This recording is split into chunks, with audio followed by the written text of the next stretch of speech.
നഷ്ടപ്പെട്ട് കൊച്ചിയിൽ ഒറ്റപ്പെട്ടു പോയ ഒരു ഗ്രാമം ഉണ്ടായിരുന്നു. പക്ഷെ വർഷങ്ങൾക്കിപ്പുറം ലോകത്തിന്റെ പല ദിക്കിൽ നിന്ന് പല സെലിബ്രിറ്റീസിന്റെയും ഫേവറേറ്റ് ടൂറിസ്റ്റ് സ്പോട്ടായി ആ ഗ്രാമം മാറി. പറഞ്ഞു വരുന്നത് നമ്മുടെ കടമക്കുടിയെ കുറിച്ചാണ്.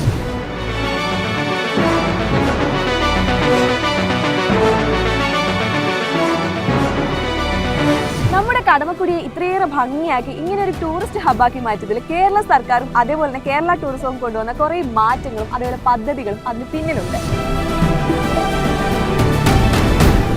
പതിറ്റാണ്ടുകളായി മുടങ്ങിക്കിടന്നിരുന്ന കടമക്കുടിയിലെ ടൂറിസം പദ്ധതികൾ പിണറായി വിജയൻ സർക്കാരിന്റെ കാലത്താണ് പ്രത്യേക താല്പര്യമെടുത്ത് പൂർത്തിയാക്കി 2020 ഉദ്ഘാടനം ചെയ്തത്. റോഡുകളുടെ നവീകരണം, കുടിവെള്ള പദ്ധതികൾ, കൃഷിയും മത്സ്യബന്ധനവുമായി ബന്ധപ്പെട്ട വികസനങ്ങൾ, പൊക്കാളി കൃഷിയുടെ പ്രോത്സാഹനം, മത്സ്യത്തൊഴിലാളികളുടെ ക്ഷേമം, ഫാം ടൂറിസം തുടങ്ങി നിരവധി പദ്ധതികളാണ് ഇവിടെ സർക്കാർ തുടക്കമിട്ടത്.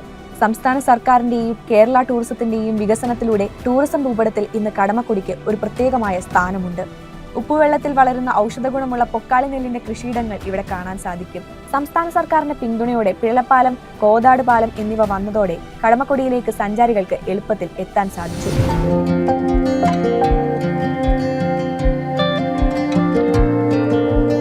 അങ്ങനെ സർക്കാരിനെയും അതേപോലെ തന്നെ നമ്മുടെ കേരള ടൂറിസത്തിന്റെ ഒക്കെ മേൽനോട്ടത്തിൽ പണ്ട് ഞാൻ പറഞ്ഞ ആ ഒറ്റപ്പെട്ട് കിടന്ന ഒരു ഗ്രാമമല്ല ഇന്നത്തെ കടമക്കുടി. ഇന്ന് നമ്മുടെ നാടിന്റെ വലിയൊരു സമ്പദ് വ്യവസ്ഥയുടെ ഒരു വലിയ കോൺട്രിബ്യൂട്ടർ കൂടിയാണ്. ആൻഡ് ഓൾസോ നമ്മളെ പോലെയുള്ള യൂത്ത്സിനൊക്കെ കൊച്ചിയിൽ ഒന്ന് ഹാങ് ഔട്ട് ചെയ്യാൻ പറ്റുന്ന ഒരു കിടിലൻ സ്പോട്ടായി കൂടി മാറിയിരിക്കുകയാണ്.